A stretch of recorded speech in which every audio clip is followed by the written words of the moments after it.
Froggy here. What I'm going to show you today is how to put brake pad shims onto a C5 Corvette. These are my homemade brake pad shims. And you might be saying, well, Froggy, that's just a worn out brake pad. That's right. That's all it is a worn out brake pad. Now you can buy a shim from somebody that's the same thing as that without a little pad material on there. If you want one without pad material, here's one I made for the rear. You can just chip off and then grind down the pad material. So anyway, just a little thrifty tip from Froggy. You don't have to buy brake pad shims. I'm going to start by taking the caliper off, and I've showed you that before. It's a 18 is for this inside nut here. It's not really a nut, but you have to hold it with a wrench. And then 15 is for the outside. So let's get the caliper off. So with the pads I'm using, you're gonna have these two little nubs here. Not that, there. There's one there. And one there, and there, and there. These don't matter because that's going to be up against the piston side. But these do, because when you try to lay them together, they're in the way. And what these are, by the way, this is where they put the squealer, a little steel clip that will make a sound when your pad thickness gets too low. It will rub up against the rotor. So they put them on every backing plate, whether it needs it or not, whether it's going to have a squealer or not. So you can either grind them off, or you can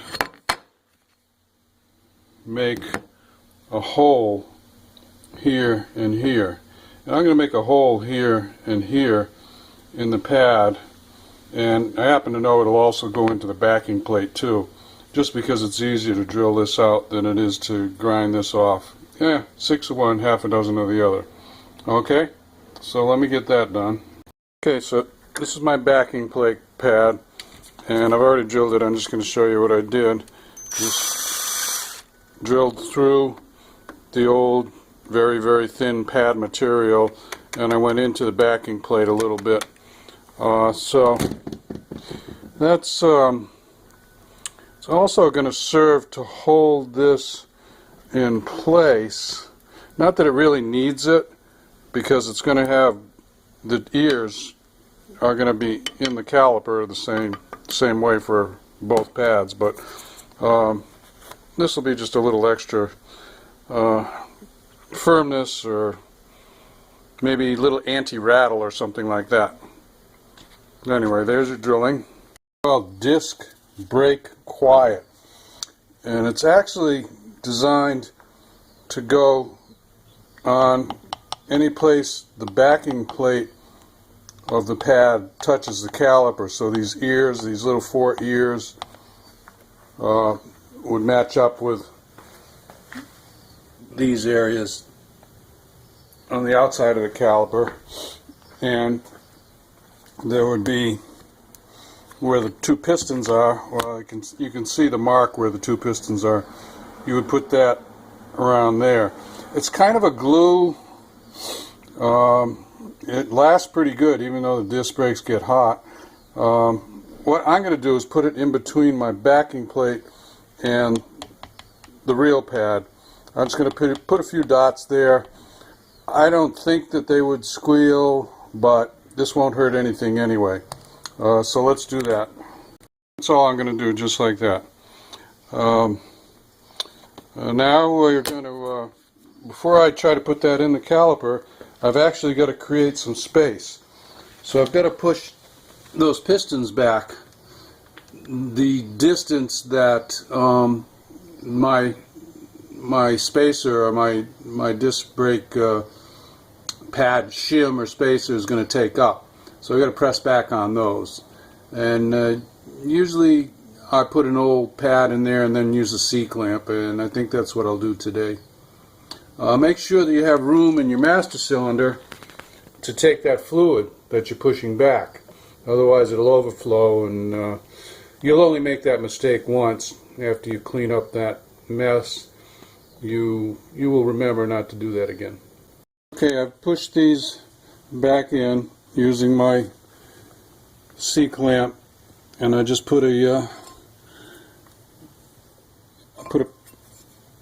old pad like that, and then I use the C-clamp to squeeze that pad against the pistons, and then the other side of the C-clamp on the back of the caliper.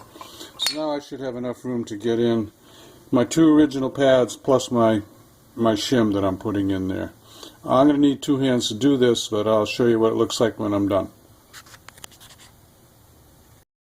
That's what it looks like before I drop the caliper back down.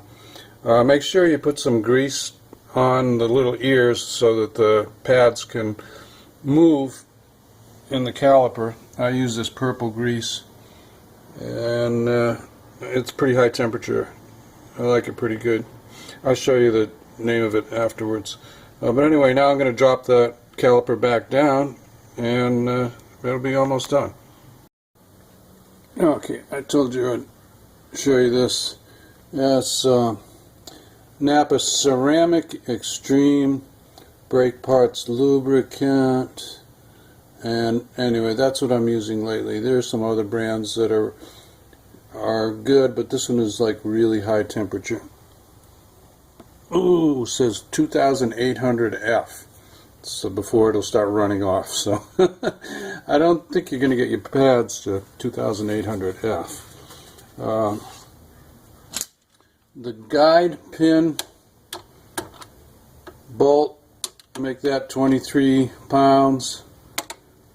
Both of them, and make sure that your rotor still turns. It seems a little tight to me, but I think that's because I didn't push the pistons all the way back in, and first time I apply the brakes, I believe it'll be pretty good. Anyway, there you go. Oh, one other little tip. I like to turn the steering wheel and make the caliper point out here like this. I left the top attached loose, and I hung it up with a bungee. I think you saw that. So that seems to work out pretty good. Let me do a rear one. I don't think it'll be very much different, and then I'll wrap it up. And I'm not going to show you the other side. It's rinse and repeat, as they say. So let's do the rear.